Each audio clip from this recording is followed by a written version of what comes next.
Ijabule kakhulu ukuthi sibe nalolu hlelo esinalo namhlanje le campaign lena yokuthi abantu besifazane bazoyichecka betestela i-cervical cancer baphinde batestele i-breast cancer. I-cervical cancer umdlavuza womlomo wesibeletho nomdlavuza webele. Imdlavuza ke lesibonile eminyakeni edlule ukuthi abantu ikakhulukazi abantu abamnyama ebaphethe inamba ziyakhuphuka kakhulu and abanye bagcine bedlule emhlabeni isidingo singe ngoba le cancer lena noma le mdlavuza yombili engikhuluma ngayo umisheshe yatholakala iyakwazi ukuthi ilapheke kodwa inkinga enkulu uthola ukuthi abantu abafiki ukuzozitesta kusenesikhathi bethi befike esibhedlela abathola ukuthi kanti isigcwele umzimba wonke akuselapheki asisakwazi ukubasiza kanti uma ngabe bebesheshe bafika iyakwazi ukuthi ilapheke. Indlela ke yokuthi isheshe itholakale ukuthi abantu besifazane benze i-test le ibizwa ngokuthi pap smear.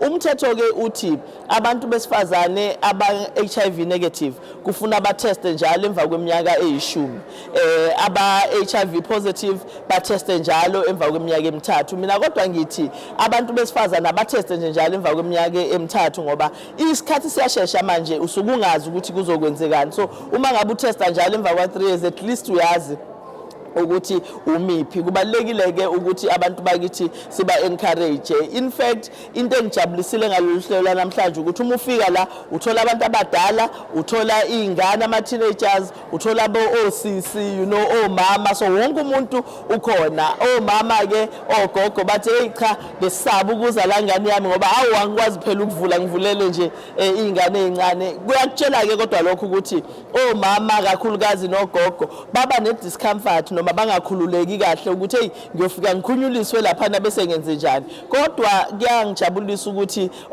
ama health workers amaningi nurse nodokotela sinabo namhlanje abaningi baba besifazane okwenze ukuthi ogogo nomama uma ngabe bengakhululekile baqale bakhululeke ngoba lo kade ngiqoqele ekseni uthi hayi kuthathile nje 5 minutes kodwa hayi bengisaba bengazi ukuthi kuzokwenzekani uthi hayi kodwa bangiphathe kahle. Siyakujabulela ke lokho kakhulu ngoba kuyakhombisa kubantu abadala ukuthi into lebalekile okufuna bayenze into okufuna bakwazi ukuthi baqhubeke nayo. Ama services ke lawo esiwenzayo kuzo wonke ama clinics ethu ukuthi nje namhlanje sithatha isinqumo sokuthi sizobaletha bonke sibalethe endaweni eyodwa kule ndawo yase Ink no Pink okuyi-Phoenix, iNanda, Ntuzuma noKwaMashu.